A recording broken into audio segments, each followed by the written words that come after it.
Hi everybody, I'm VanDusen. Today I'm going to talk to you about what it was like to do my first 50 videos on YouTube.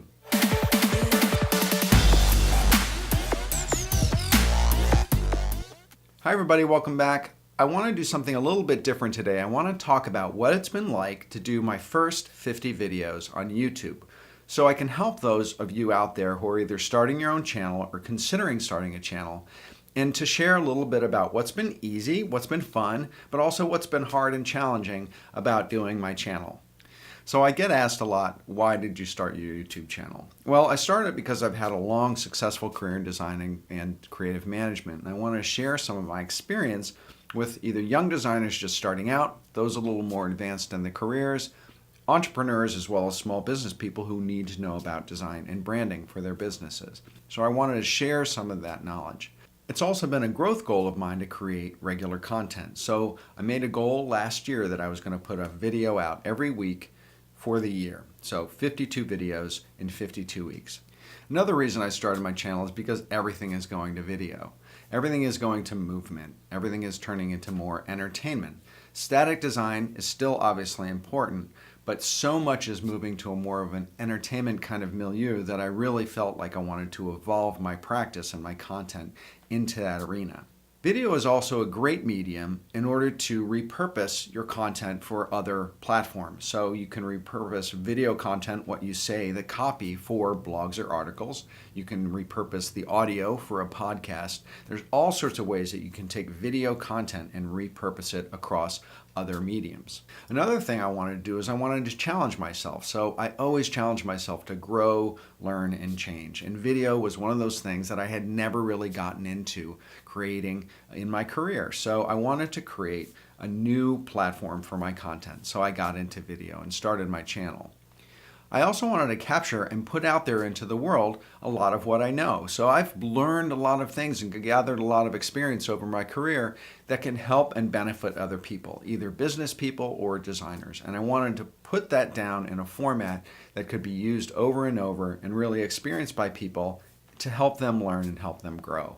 One of the things I love about doing video is that I'm constantly learning new stuff. I've been learning how to do lighting, I've been learning how to use a DSLR for video, more about lenses, I've been learning more about recording, video editing, software, a lot of different things that I had touched on in my career but never gotten really deep into. I've been able to really explore, get better at by necessity when I'm doing my YouTube channel. One of the things that's also been really fun is that the engagement that I've gotten with my audience. So a lot of people leave comments, they send me personal emails, they ask me questions. Getting engaged with my audience and really starting that conversation has also been really fun and really exciting. I've also been able to conquer and face a lot of fears that I've had in terms of putting myself out there in a more kind of visual way out there into the world in a form of content that I don't have complete control over, and that you can, obviously people can see you, they can judge you, they can thumbs down you. I mean, it's an exposing kind of media. So facing my fears of putting myself out there has been one of the great things about doing this channel.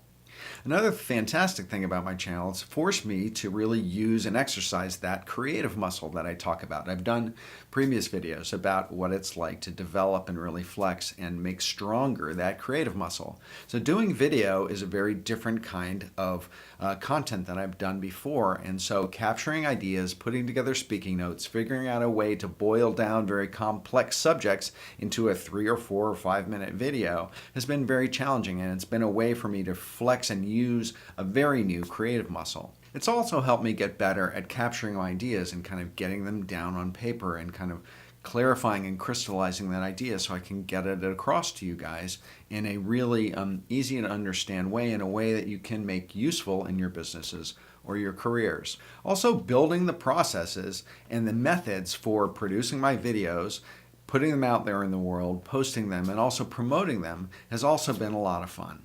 I'm also going to do a video a little later about what my workflow process is for producing my videos, all the steps that I go through as I produce them. So anyone who's thinking about starting a channel or creating video content doesn't have to start from scratch like I did in trying to figure out what are all the pieces that you have to do this. Okay, now, so what's been hard or a little challenging about doing my channel? Well, first of all, when you're just starting off, You don't know exactly who your audience is going to be or what content they want to hear or know about. I knew what I knew about and what I wanted to share, and that's what I started off with. But I also wanted to really listen about what people were getting value out of and what they wanted to see and hear more about. So when you're just starting off, it's a little hard and a little challenging to figure out exactly what content is that's going to be the best content to get traction, to get viewers, to get subscribers with your channel. One of the things that's been a little challenging about what I do is that I sometimes talk about fairly complex subjects like strategic branding methodology.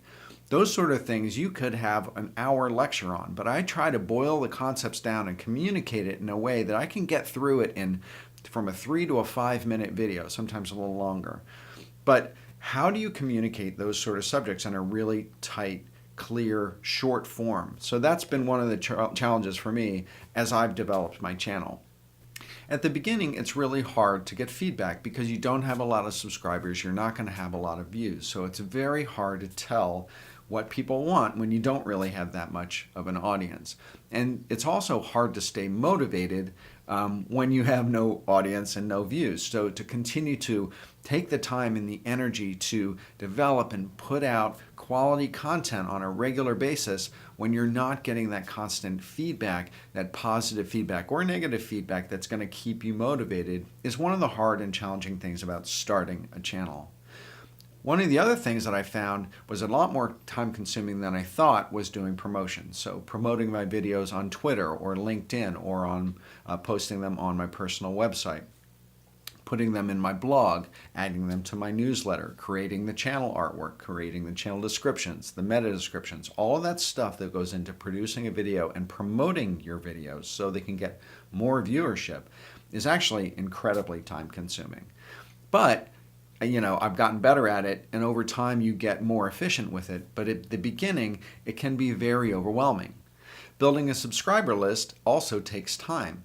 And you'd love to get 1,000 of subscribers within a couple of months, but it just doesn't happen that way. You have to put out a lot of content on a very constant, consistent basis for people to start to rely on you and keep coming back for more. And also for YouTube to start promoting your videos and let them show up in search, which is how you build viewership. So starting off with not a lot of subscribers is also one of the hard and challenging things about starting a channel. My viewers also tended to be younger than I thought they were going to be at the beginning. So adjusting what I talk about so it's valuable to my viewership has also been one of those things that I've had to evolve in. I can't say it's been hard, but it's one of the things that it's a challenge that I continually work on, is how to provide the best content, best information to the people who are turning out to be my audience. And part of that is, at the beginning, figuring out who your audience is. So you have to listen really carefully to the comments and listen really carefully to what people are writing you and asking you about to find out who it is that your audience is and what it is that they really care about. One of the things that I'm doing is I'm starting to adjust the content that I produce in my videos to address kind of two separate audiences. One is a graphic design audience where I have people who are either just starting or in mid-career in their graphic design careers, and also an entrepreneurial and small business audience who are looking for graphic design, branding, brand strategy content that's going to help them take their businesses to the next level. So that's it. I hope you enjoyed this video on my experience in doing my first 50 videos for my YouTube channel. And if you did, hit subscribe below so you can see my videos when they come out. And visit me at philipvandusen.com/muse and subscribe to my newsletter. It comes out every 2 weeks, and I share insights and resources and inspiration for graphic design and entrepreneurship. And with that, thanks again for watching. Bye for now.